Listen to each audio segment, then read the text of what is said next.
उस संसदीय क्षेत्र में जिसका बार बार रिप्रेजेंटेशन करते हैं खुद असदुद्दीन ओवैसी, वो सर गरीबी रेखा से नीचे है, 63% मुसलमान, और वो जाकर ढोल पीटते हैं बाकी राज्यों में कि वही मुसलमानों का विकास करेंगे। सबसे गुर्बत वाला और बदतरीन जिंदगी जीने वाला जो जिला माना गया वो मुर्शिदाबाद कि मुसलमान दलितों से भी बदतर जिंदगी जीने पर मजबूर है। मुसलमानों का रुझान उस पॉलिटिकल पार्टी की तरफ ज्यादा है जो बीजेपी को हराने में सक्षम है। लड़ाई बीजेपी वर्सेस समाजवादी पार्टी के बीच में रहेगी।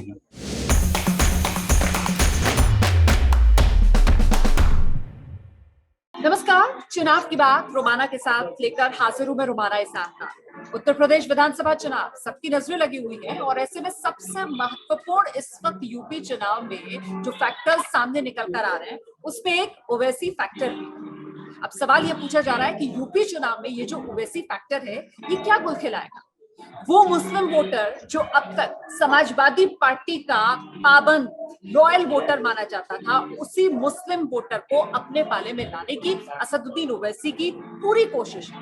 पिछले दिनों हमने देखा किस तरीके से 3 रैलियां जो असदुद्दीन ओवैसी की तरफ से उत्तर प्रदेश में की गई, मुस्लिम बहुल इलाकों को चुना गया और इन रैलियों में ओवैसी ने सिर्फ मुस्लिम राग ही अलापा। तो आप देख सकते हैं इसी मुद्दे पर चर्चा करने के लिए हमारे साथ खास मेहमान असदुद्दीन ओवैसी की पार्टी एआईएमआईएम के प्रवक्ता सैयद असीम वकार साहब मौजूद हैं और साथ ही वरिष्ठ पत्रकार ऋषि मिश्रा जी हैं। कुछ ही देर में समाजवादी पार्टी से भी हमारे साथ नेता जुड़ेंगे। तो सबसे पहले तो हम सैयद असीम वकार के पास चलते हैं और जरा उनसे समझते हैं कि सर, क्योंकि असदुद्दीन ओवैसी मुसलमान है, इसीलिए उत्तर प्रदेश के मुसलमान को असदुद्दीन ओवैसी को वोट दे देना चाहिए। ये कौन सा लॉजिक लेकर आए असदुद्दीन ओवैसी साहब यूपी में?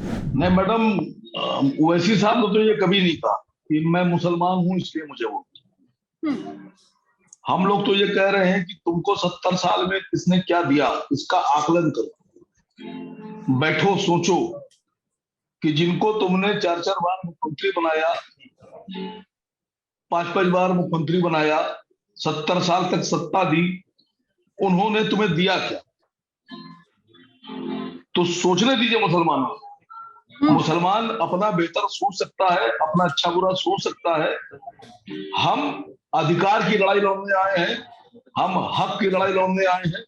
हम मुसलमानों से ये कह रहे हैं कि तुमने अपने बच्चों को इन जो फासिस्ट ताकतें थी, ये जो सेकुलर ताकतें थी सो कॉल्ड, इन्हीं ने कहा कि तुम्हारे बच्चे पंचर बना सकते हैं, प्लम्बर बन सकते हैं, पुतैया बन सकते हैं, जरदोज बन सकते हैं, दर्जी बन सकते हैं, रिक्शा चला सकते हैं, तो मुसलमान मुख्यमंत्री नहीं बन सकते, डिप्टी सीएम नहीं बन सकते, बड़े ओहदों में नहीं रह सकते। हम मुसलमानों को ये बताने आए हैं कि जब तुम्हारे वोटों से 20% वोटों से ये मुख्यमंत्री बन सकते हैं तो अपने वोटों से तुम भी मुख्यमंत्री बन सकते हो। आपका नाम है रोमाना इसाक खान और आप भी अगर मेरी बात नहीं समझी तो मैं समझता हूं कि भी 10-20 साल और लग जाए।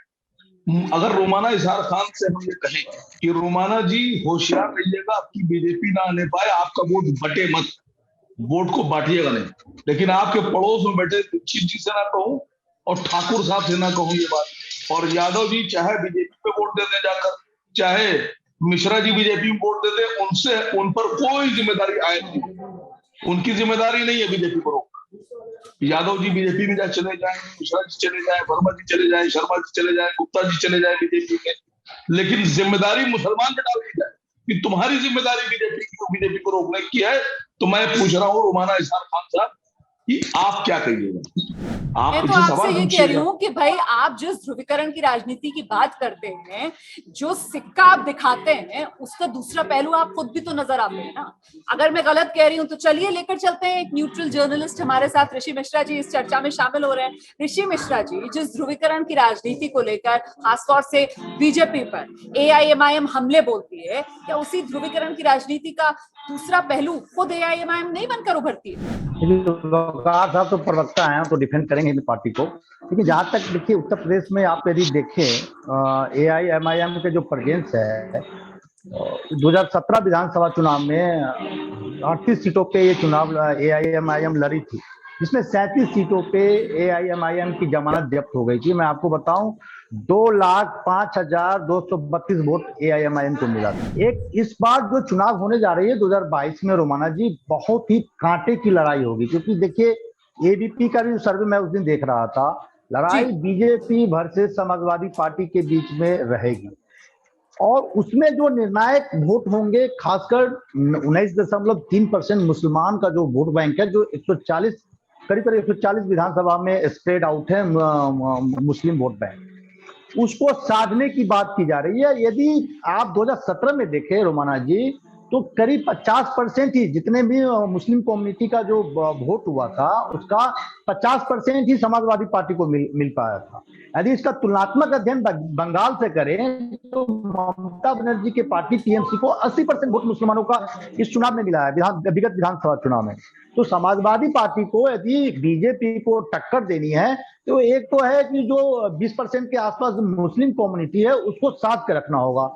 वहीं एआईएमआईएम है रोमाना जी, उसमें सेंध लगाने की प्रयास कर रही है। जैसे अतीक अहमद, मुख्तार अंसारी को आज मायावती जी ने अपनी पार्टी से निकाल दिया है। यहाँ पर जब बात टैक्टिकल वोटिंग की आती है, सैयद असीम वकार साहब, जिसको आप अभी कुछ देर पहले शायद कह रहे थे कि साहब वो जो सो कॉल्ड सेक्युलर पार्टीज हैं आपके मुताबिक वो मुसलमान पर ये बोझ डाल देती हैं कि साहब तुमको एकजुट होना होगा, तुमको हराना होगा, तो वो तो टैक्टिकल वोटिंग है ना सर।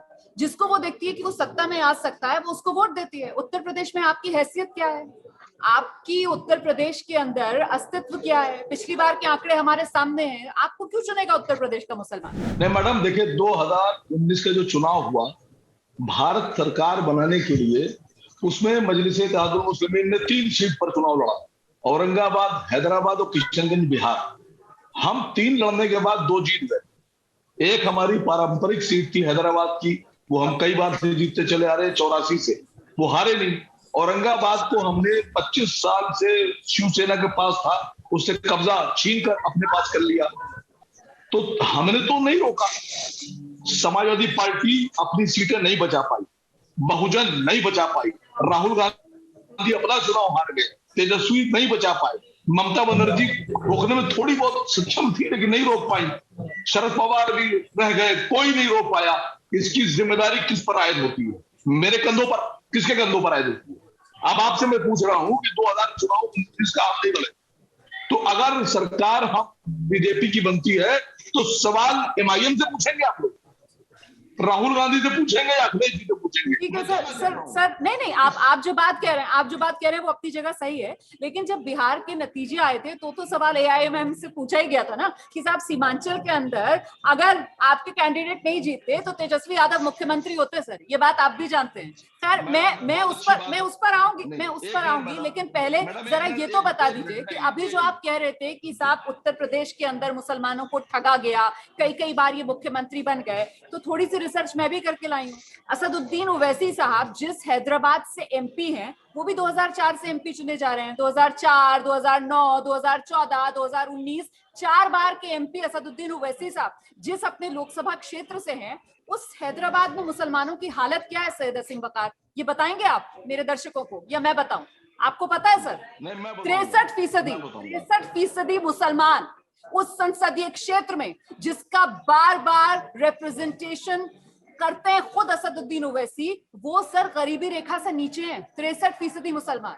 इसके अलावा महज 20% मुसलमान ऐसे हैं सर जिनकी सालाना आय जो है हैदराबाद के अंदर वो 1 से 2 लाख रुपए सालाना, 1 से 2 लाख रुपए सालाना। ये आंकड़ा मिलाकर कहां बैठता है सर? 83% मुसलमान। ये तो 83% मुसलमानों का हाल है असदुद्दीन ओवैसी के अपने लोकसभा क्षेत्र में, और वो जाकर ढोल पीटते हैं बाकी राज्यों में कि वही मुसलमानों का विकास करेंगे। ये तो सर फिर झूठ है ना, ढकोसला है।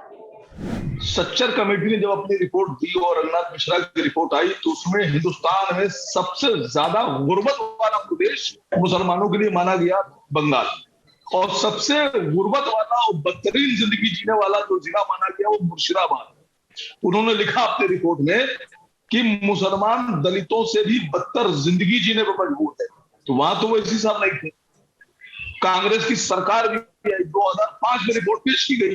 नहीं, सवाल तो ये है कि वहां तो आप लोग आरोप ही लगाते हैं ना कि भाई मुसलमानों के साथ जो है वो भेदभाव होता है। उत्तर प्रदेश में आकर यही तो कह रहे हैं ना असदुद्दीन ओवैसी, वो मुसलमान को कह रहे हैं कि भाई तुम्हारे लिए किसी ने क्या किया, तो कम से कम अपने लोकसभा क्षेत्र में पहले करके तो दिखा देते ना मुसलमानों के लिए। वहां पर जो 83% मुसलमान बुरे हाल हैं, गरीबी रेखा से नीचे हैं, या जिनकी आय 1 से 2 लाख रुपए सालाना है, उनका तो भला कर देते ना असदुद्दीन ओवैसी। कम से कम हैदराबाद का मुस्लिम मॉडल ही कोई दिखा देते देश को। मैडम मैं चाहता हूं कि मेरी बात पूरी आ जानी जी। मैं आपकी काबिलियत पे बिल्कुल भी मतलब ये नहीं कि मुझे भरोसा नहीं, बड़े आंकड़े आपके पास हैं। आपने हैदराबाद की रिसर्च की, बहुत मोस्ट वेलकम। लेकिन आपने हैदराबाद की रिसर्च में ये नहीं बताया यहाँ अपनी रिपोर्ट में कि हिंदुस्तान में अकबर ओवैसी साहब अकेले ऐसे एक राजनेता है, असद ओवैसी साहब, जिनके 12 इंटर कॉलेज चल रहे हैं और 18,000 गरीब बच्चों को मुफ्त में शिक्षा दी जा रही है। कॉपी किताब बैग यूनिफॉर्म सुबह का नाश्ता सब फ्री में दिया जा रहा है। अकेले राजनेता हिंदुस्तान के हैं जिनकी अपनी 12 इंटर कॉलेज हैं जिसमें बच्चे फ्री पढ़ते हैं। आपने नहीं बताया मैडम, आपने नहीं। मैं बता देती हूँ आप जो बात कह रहे हैं ना वो भी इस रिसर्च में सामने निकल कर आई कि 63% मुसलमान जो गरीबी रेखा से नीचे है सर, उनका गुजारा ऐसे ही चल रहा है। उनका गुजारा जो है सर वो चैरिटी पर ही चल रहा है। वो चैरिटी जिसका अभी आप गुणगान कर रहे हैं ना यहाँ पर बैठकर अपने AIMIM के नेताओं का, सर आप मुझे ये बताइए कि मुसलमान के ज़कात के पैसे पर पलेगा? ये आपकी सोच है मुसलमान के लिए? मुसलमान को आप खैरात पर पालना चाहते हैं? ये आपकी सोच है क्या मुसलमान के लिए? यही तो मैं सवाल कर रही हूँ। आप दिखा देते ना हैदराबाद का कोई मुस्लिम मॉडल ओवैसी दिखा देते इस देश को।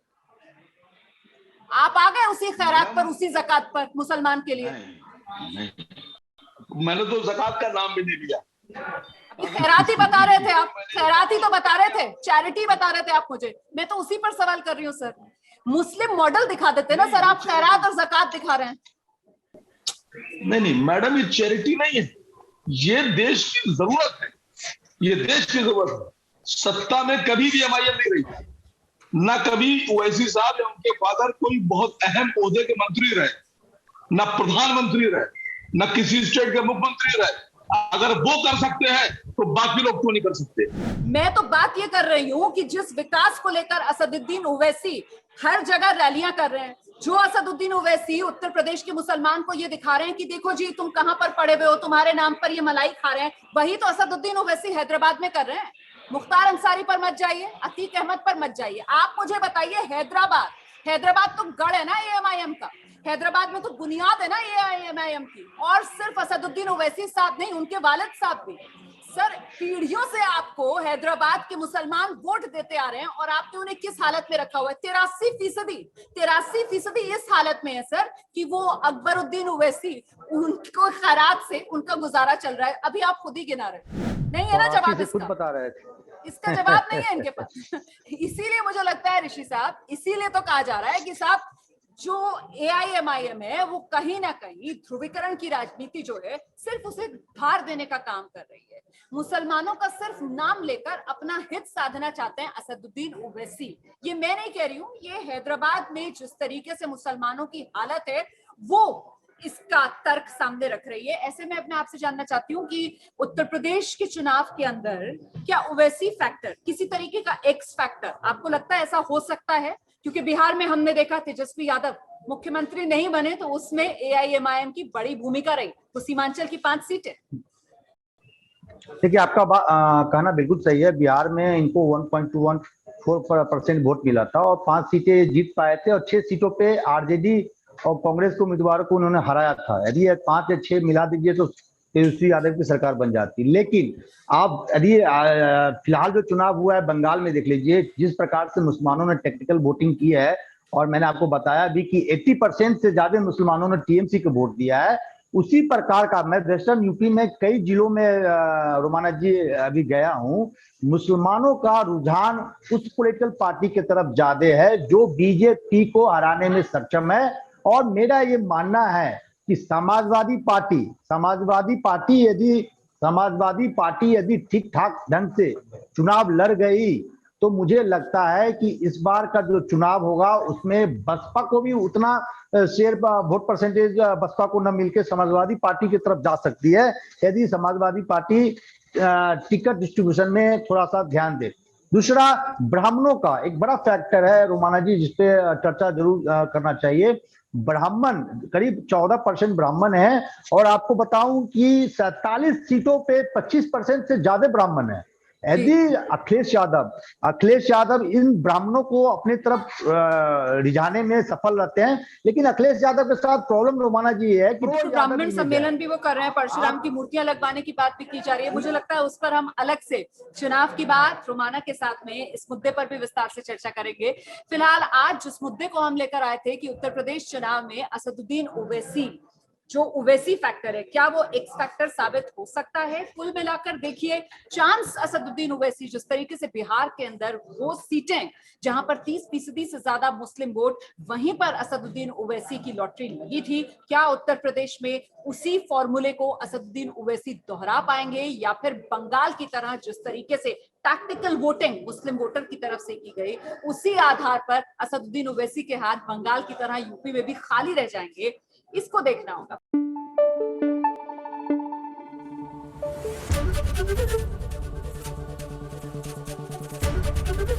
एबीपी न्यूज आपको रखे आगे।